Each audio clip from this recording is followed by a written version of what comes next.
সন্ধ্যা হলেই ইচ্ছে হয় চটপটি, ফুচকা কিংবা অন্য কোনো ফাস্টফুড জাতীয় খাবার খেতে। আমার মতো কাদের এরকম হয় অবশ্যই কমেন্টে জানাবা।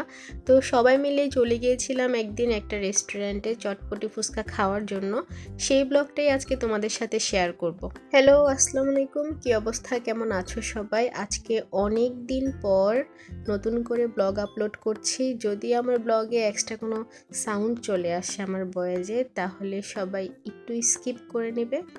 তো আজকে অনেকটা দিন পর সবাই মিলে চলে আসলাম একটা রেস্টুরেন্টে। সবারই খেতে ইচ্ছে করছিল মনে মনে, কিন্তু কেউ কাউকে বলিনি। তো চটপটি ফুচকা এমন একটা জিনিস যেটা আমাদের মেয়েদের খুবই পছন্দের একটা জিনিস। আমার তো মনে হয় বড় বড় খাবার যেমন গ্রিল থেকে শুরু করে অন্যান্য খাবার থেকে আমার কাছে বেশি ফুচকা চটপটিটা বেশি ভালো লাগে। তো আমরা চলে গিয়েছিলাম ফুচকা চটপটি খাওয়ার জন্য।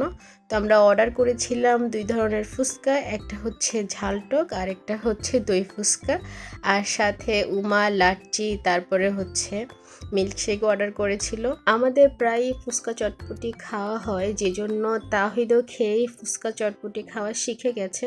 তো তাহিদের জন্য একটা প্লেট অর্ডার করেছিলাম যেটাতে একটু ঝাল কম ছিল। তো শেষ মুহূর্তে আমার ছেলে সবটা খেয়ে আর শেষ করতে পারেনি, যার জন্য আমরা পার্সেল নিয়ে যাই বাসায় খাওয়ার জন্য। আর ফুচকাটা খেতে যে কি মজা হয়েছিল কি বলবো, আমার এখনো ভিডিও দেখে খেতে ইচ্ছা করছে, এতটাই মজা ছিল। তো আমি আমার নিজের জন্য নিয়েছিলাম ঝালটক, আর আম্মু আর উমা নিয়েছিল দই ফুচকা। তাদের থেকেও একটু ট্রাই করেছিলাম, আম্মু বলছিল যে একটু এখান থেকে খেয়ে দেখ, এটা অনেক মজা। আমার সবসময় দই ফুচকা থেকে একটু ঝালটক যেটা সেটা বেশি ভালো লাগে। আর টক যদি হয় খুব বেশি টকের, তাহলে তো ওটা খুবই মজা লাগে। তো এই ছিল আমাদের ছোট একটা ব্লগ। আসলে মাঝে মাঝে সবাই মিলে ফ্যামিলির সবাইকে নিয়ে একটু ছোট ছোট রেস্টুরেন্টে গিয়ে ছোট ছোট খাবার খাওয়াতেও অনেক বেশি মজা। চাইলে আপনারাও ট্রাই করতে পারেন। আল্লাহ হাফিজ।